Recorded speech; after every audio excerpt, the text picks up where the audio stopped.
সমীরবাবু, যে দু দেশের মধ্যে বিদেশ সচিব পর্যায়ের বৈঠক হয়েছে, যেখানে ইতিবাচক এবং গঠনমূলক পদক্ষেপ নিয়ে কথা হয়, একসাথে চলার বার্তা দেওয়া হয়, কিন্তু তারপর আমরা দেখি যে এই বক্তব্য রাখা হচ্ছে হাফিজউদ্দিন আহমেদ, তিনি অবসরপ্রাপ্ত মেজর, তিনি কিন্তু বলছেন যুদ্ধের জন্য প্রস্তুত থাকতে হবে। খুদে খুদে পড়ুয়া তাদের হাতে রাইফেল তুলে দেওয়ার কথা বলছেন, সামরিক ট্রেনিং দেওয়ার কথা বলছেন। কতটা যুক্তিযুক্ত এই যুদ্ধজিগির? প্রথম কথা হচ্ছে, যেটা বলছেন আমরা শুনছি, এবং সেই ব্যাপারে আমার একটা বক্তব্য যে যত আমরা এদের এই সব মন্তব্যের উপরে আমরা যদি তার কোনো রিয়াকশন দেই, প্রথম কথা হচ্ছে আমরা তাতে একটা ইম্পর্টেন্স অ্যাটাচ করলাম। যেটা যাই হোক, যেটা বলছেন মেজর, কি যেন নামটাই না, হাফিজউদ্দিন মনে হচ্ছে বোধহয় ওই বাংলাদেশ স্বাধীনতা হওয়ার পরে তিনি মেজর হয়েছিলেন, কিন্তু তিনি জানেন না ভারতবর্ষের আজকে কি শক্তি। এবং এইসব আবোল তাবোল বলে তিনি নিজের দলকে কিংবা নিজের যে গ্রুপটা আছে তাকে একত্রিত রাখার চেষ্টা করছেন।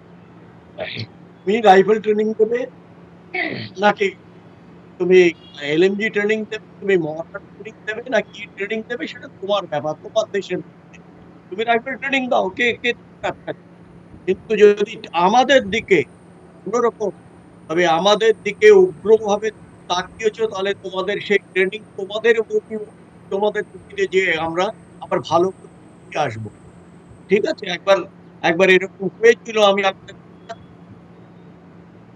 এরকম হয়েছিল, আমি তাদের বলেছিলাম যে তোরা এখনো পর্যন্ত সিরিয়াসলি ভাবে ওয়েপন লেআউট হতে হয়, কোনো ওয়েপনের ক্যাপাবিলিটি।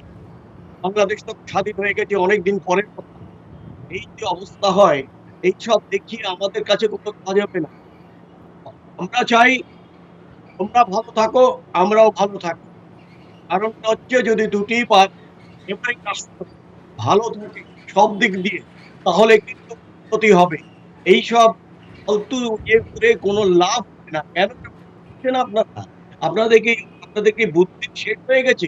আপনি চিন্তা করছেন না যে ভারতবর্ষ যদি খালি মার্চ করে যায় এখন তাহলে আপনারা আটকাতে পারবেন?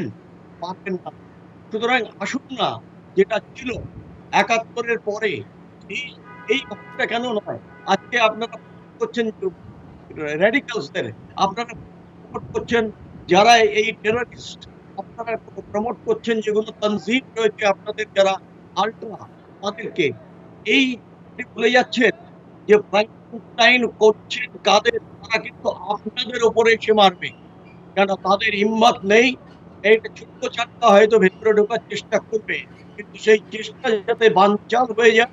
এবং যদি সে একেবারেই সমীর বাবু, এবং ভারত বিদ্বেষ বাড়িয়ে তোলার জন্য কিন্তু একের পর এক আমরা দেখতে পাচ্ছি, সেটা অবসরপ্রাপ্ত সেনা কর্মীরা হতে পারে বা অবসরপ্রাপ্ত মেজর হতে পারে, তারা কিন্তু উস্কানিমূলক মন্তব্য করেই চলেছেন। অনেক ধন্যবাদ সমীর বাবু আমাদের সঙ্গে কথা বলার জন্য।